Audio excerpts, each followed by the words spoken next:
Welcome to Elite Force Staffing's podcast, where we talk shop about the world of construction staffing, industrial and commercial projects, and sometimes absolutely nothing of importance. Today's episode is a special one. We have two of our very own account reps / recruiters speaking about their experiences in the construction staffing industry, as well as the importance of being upfront and honest while trying not to make chicken salad out of chicken poop. Just listen, you'll get it. Enjoy. All right, everybody. So here's Brent's back again. I've got a couple of pals in here today, and we're going to talk more about Elite Force, a little bit more color of what do we do here every day, how do we do it, why do we do it, what gets us fired up. So let's just jump in. You want to go ahead and introduce yourself, guys? Evan. I've been with Elite Force now for going on 6 years. Started in the construction industry as a whole in high school, doing civil work, and did little odds and ends here and there throughout, whether it be cabinetry, concrete, into the residential home building, and now here I am. Perfect. All right. My name's Corey Clayton. I've actually been here same amount of time as Evan has. I think we started the same week. As far as background goes, grew up around a construction family. Dad was a stone mason, brick mason, so definitely have that background as well. But just rolling along and interested to see how this goes. So I've been working with these guys for the last year and a half. I will say this, and I don't say it too often, that they're, as long as I've been doing this, they're two of the best overall as far as being handled both sides of their desk. And so with that being said, let's jump right into talk a little bit more about Elite Force here in the office. What does a typical day look like? What is y'all's approach dealing with new customers as far as trying to determine needs? And just give me some color there. For me, a typical day is you wake up and you wake up happy. It's a great spot. Elite Force is a very good environment, and that starts from the top down, as far as the introduction to a new client and trying to decide what their needs are. Is basically I listen. I try to figure out if the problem is if it's just manpower alone. So do you need to get your numbers up, or is it the manpower that you have that's not performing the job that needs to be performed? So basically just a couple key questions here and there. Or sometimes, you catch a project manager or a foreman who's just had it that day and kind of just puts it all out there for you. So the main takeaway from me is to use my ears more than I do my mouth. Yeah, exactly. Corey? Yeah, I agree with that as well. That's really big, is listening to the client. And I do think we do an exceptional job of that here, really getting the basis for what they're looking for, and also understanding like where they're coming from, how they got where they are today.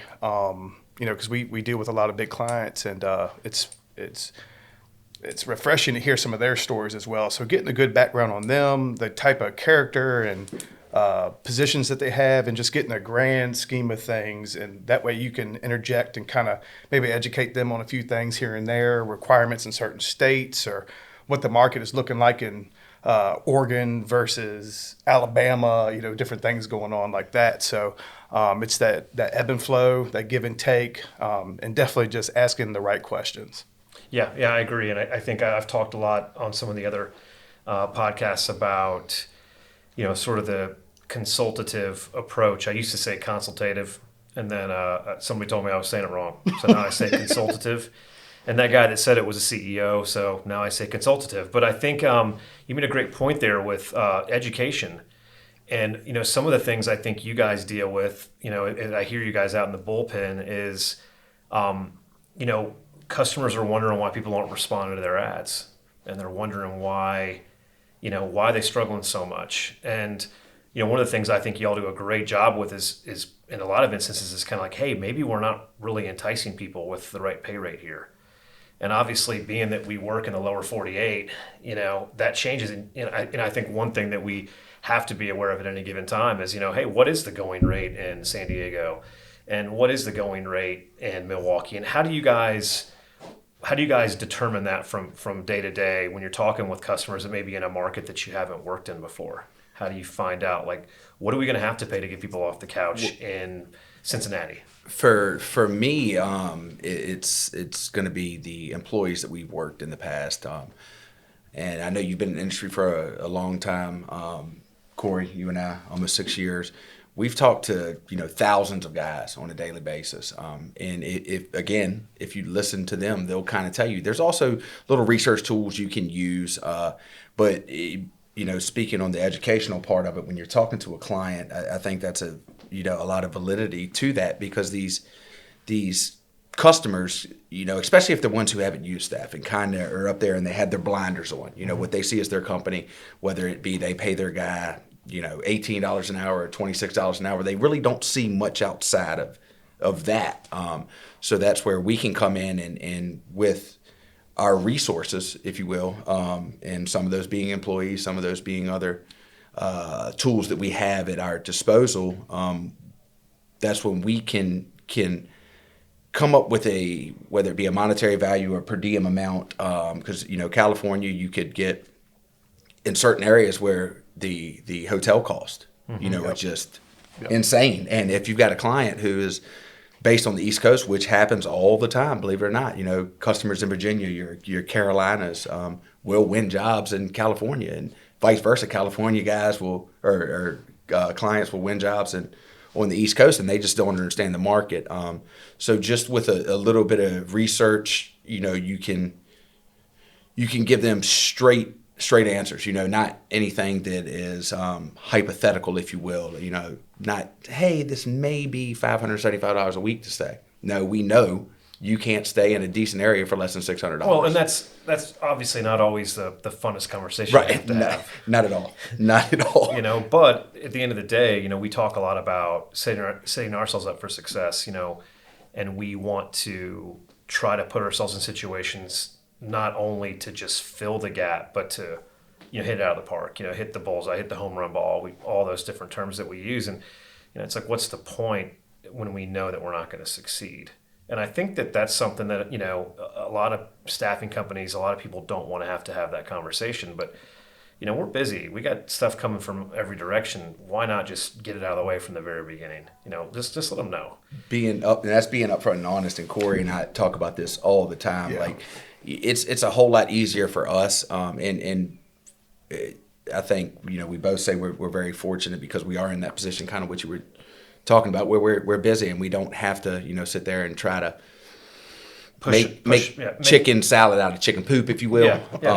So yeah. No, I get it. Well, so I'm going to steer you a little bit on this one, Corey. I think we do better here. That's not what I think. It's what I know. And I do believe a big part of that is the dual desk approach, which is by no means proprietary or anything. I mean, it's the way that we operate. And you guys are a fan of it, and you believe in it, and you always have. So tell a little bit more about, because it's challenging, obviously. A lot of companies have a recruiting department and a inside or outside sales department, a marketing department that does that. And you guys handle all of it here.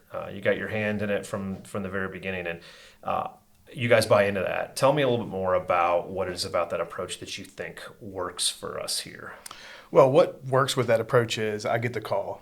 So somebody orders, 5 to 10 electricians. All right, tell me, you're talking directly to me. Tell me what you need, what you're looking for, where at, when, blah, blah, blah. I go immediately to my phone and talk to the guys that I've worked and recruited over the years, or close to 6 years now, and the guys that we've talked to. And I know that Evan's done the same thing. So I can rely on him to bring some guys to the table. So not only do I have trust in him, but I have trust in the whole system that we have set up here. I know everyone involved is going to do a good job. So therefore, with it being, we don't have a split up department or anything like that. We're able, it's just a single like unity pretty much. And we all understand it. We all get it. So I just, from day one, I've gotten behind the system and I believe it works. And I like being able to tell clients that a guy that I put on site, I've worked him 5 times that I know from experience, or Evan has worked him, and blah, blah, blah. I just know I can back it up with actual facts. Well, and what I think is interesting about that is not only, because we've talked about this quite a bit, not only are you, you're there for the wins, but you've also said, and you've said the same thing, that, hey, if it's a bad fit, it's on me. And I think that's maybe the biggest part of the equation here is that, because we've talked about this. I mean, this industry can be tough. All industries can be tough. Staffing is a special deal, and it doesn't always go the way it's supposed to go. I think that you guys are really aware that it's not always going to work out. Be frank, take your lumps. But, I think that, back in grade school, we played the telephone game, you start out here and you start here. And by the time it gets over there, it's completely changed, Absolutely. When you're in it from day one, when you're in it from the very beginning. And I think a lot of clients just love that because a lot of companies will say, hey, I'm just going to get my recruiter to call you. And then it's like, okay, well, hey, things didn't go well today. Oh, well, I don't have any idea what's going on. My recruiter's handling that, right? You guys know. It's and like I said, I'm bought in on it. I think it's and I think it's a challenge because you got to have chops on both sides. You got to be able to sell, you got to be able to market, and you got to be able to find people and deal with situations. And you guys do a really good job of that. Yeah, I love that role. Mm-hmm. So we obviously have to talk about the elephant that's in the corner in the entire world right now is COVID. And I know, luckily, we've seemed to kind of miss the bullet for the most part. But how do you guys think that COVID has affected things, for you guys day to day? And what do you think how it might affect, going forward? On a day-to-day scale, I think we've been fortunate here. I don't think it's really affected anything to a major scale. Now, we have had a few job sites where things have popped up, but I think it's a testament to our client base that where they've stepped up, procedures and following protocols and everything like that. I think as American people, we've all stepped up and kind of, shown ourselves of how we can overcome something. So I think it's a testament to the whole country of what we've been able to do, even in the construction industry, is a reflection of that, for it to keep moving forward and to keep, the steamrolling going and all that. So, I mean, as far as day to day, no major changes, but just like any construction guy will ever tell you, the ones you've grown up with, you go through things. I mean, there's an ebb and flow. There's some Christmases that are better than others. I mean, that's just how it goes, but you deal with it and you move forward. And that's what the whole industry is about. Kind of the blue collar side of it. Yeah. So, Ev, what a lot of these questions were kind of summing up sort of what we already talked about or things I've talked about. And you said it earlier. You wake up, wake up happy. What is it about our environment?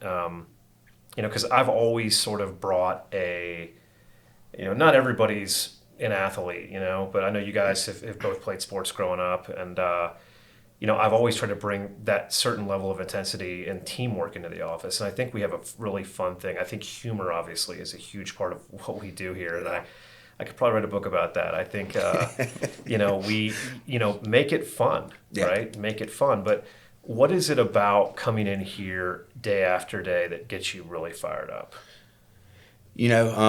This is going to probably sound like the PC answer, but it's 100% genuine, and it's the people. It's 100% my work family. Like there's times we all, have life struggles. We all have to deal with COVID, and all different issues of a normal life outside of work. Everybody has something that they're dealing with. If I wanted to talk about it, I can come in here and talk about it. If I wanted to be left alone, I can come in here and be left alone. But regardless of whether I want to talk or be left alone, everybody around you understands. And humor is a huge part of our office. And it's, in my opinion, it's not any malicious humor. It's just downright fun. Laughter's the best medicine. So that's for me is now our new building, our new digs are very nice. So that makes it that much easier, but there's never, and I mean this with all sincerity, in 5.5 years, there's never been a time where I've rolled over, my alarm goes off, and I'm like, daggone it, I got to go to work. Yeah. Not once. Yeah, that's what I was going to say. Like I've had some traumatic things, some pretty bad things happen, throughout the years, and you sit there and you're like, all right, should I just take the day to myself and try to get my mind right? And 99 to 100% of the time, it's like, nope, get in the truck, Yep. go make your day better, and you pull up here, and that's what happens. Well, this thing can go from 0 to 100, just like that. And I've told people Absolutely. that haven't ever worked in the business. And once again, I'm not saying it's different than anything else, but this isn't a come in and work at a set pace, 5 days a week. What you guys do, it does happen that way. It can be quiet for a day or two or a few hours, and then out of nowhere it hits. And I think nothing is more.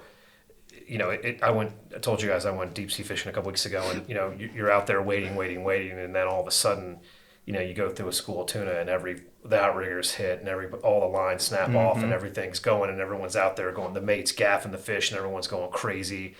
We're still waiting for some of that fish too, right? I'm bringing the tuna in here. I got delicious, a lot of tuna and some wahoo. But I think all of us, Steve and I, both are still, having kind of cut our teeth doing this. I mean, that's really what we try to focus our energy on. And I think a lot of staffing companies get it wrong. If you devote as much time and resources as possible to filling the orders you have, that to me that's how you get successful in this business. And I feel like what we're doing here, pretty much at any given time, is just working on trying to find people for these jobs, the right people. We don't over focus on metrics and KPIs and things like that. And I think as long as we can continue to do that and just give you guys the time to sit there and go out and hunt for new business that we think is a good fit for us, that works to our strengths, we'll continue to be successful. So the last one I got for you guys, and Corey, you can start on this one, is and once again, I think we're summing up a lot of what we've already said and what I've said before. Is what do you think is the most important thing in our industry? The qualities of developing long-term relationships with clients. I think a lot of times what I've found to be, successful for me is that honesty with the clients, being upfront with them. There's plenty of guys out there in this industry, and we've all come across them. We all know some of them. They sell. All right, yes, sir, I can do this. Yep, boom, one thing comes up, California, blah, blah, blah. They don't sit and think about it. Like you really need to, and that plays into the dual desk thing too, because our minds are so wrapped into the game, as if you want to call it that, that we can see it from both sides, and we're not just trying to get an order. We know if we can fill it or not. And there's been times and places where I've been honest with clients and told them straight up how I feel about it. Can you make this happen? And I've given them an honest answer. And I think, sometimes they've been like, all right, well, I might have to call somebody else. And I've been, Steve probably didn't want to hear me say that, like, all right. But then they come back to me the next week, hey, you were right.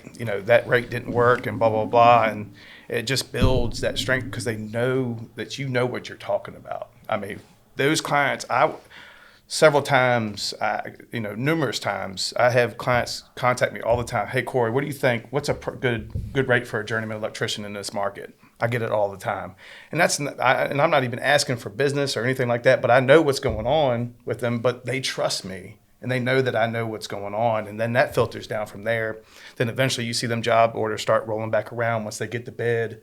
And it's a full service. It's the honesty. It's a comfort level. Yeah. Honesty and integrity and relationships. Respect. Those three things right there are what, for me, Elite Force is and what, we stand for, being honest with the client. Can you do it? Yes or no, and your integrity instead of shooting for the stars and saying, oh, I've got this, keeping that intact and just being realistic. And then the respect, because if you tell a client or tell a foreman, yeah, I can do something, and he's counting on 10 guys to show up and 2 show up, that's I guess if there was a downside, that is the downside, but I appreciate that side of the dual desking because that's when we wear the egg on our face. Yeah. So. Well, and I think it takes a lot of discipline, when you're trying to put food on the table, it takes a lot of discipline to continue to have the long view. And I think, once again, people don't do that. And I think, if you send somebody, I've done it. I said, hey, for whatever reason right now, we just don't have the people. If you need to call someone else, go ahead. I think people appreciate that. Absolutely. But I think that, once again, it is difficult maybe when things are slow down a little bit to continue to have that discipline. And I think that for me is, the biggest thing, because in the long run, people want to work with people that they're comfortable with, that they trust, that are easy to communicate with, that are responsive. I know you guys, we've all been tethered to our phones since we started this business. Absolutely. And I can tell you, I've had a lot of customers say to me, honestly, I never had used you guys because I had a good relationship with so-and-so, and I totally forgot that I needed a bunch of folks, and I called your rep at 10 o'clock one night, and he picked the phone up, and he staffed my job the next day. And I've been working with you guys ever since. Same thing with, hey, I called you guys a couple years back and was looking for a specific trade, and your rep told me, hey, we really haven't been doing a whole lot of that. I don't know that we're going to be able to be a resource for you. And I appreciate the honesty, and I came back to you guys because of that. I think it's an old school value. I think these are all old school values. Yep. And I think people, like I said, they just want somebody that's not gonna, sure, we can all say, oh yeah, you need 10 guys, y'all have them there tomorrow. What are you doing when you do that? Right. And really and truly, you guys have heard me say this a lot. I think we've eliminated a lot of things about this industry that make it difficult with your approach. And I believe that we're not putting ourselves in these, I sales manager, when I first started doing this, said, can you sleep on a rainy night? He used to always say that, can you sleep on a rainy night? And, that was the worst feeling at the end of the day, when you went home and you just weren't really sure. And then one day I finally learned, you know what, I'm not going to do that anymore. And if somebody had me wondering, I would just call them and say, hey, look, don't even worry about it. And I would let the customer know. Yep. And that really, it took me a lot longer than you guys to learn that you guys seem to, a couple of old souls here, I think. So, well, that's all for today. Hope you guys got a little bit more color about what we do here and kind of what we believe in, and, what's important to us, and the fact that we are consistently laughing every day. Yes. And yeah, till next time, cheers. Thank you. Meow.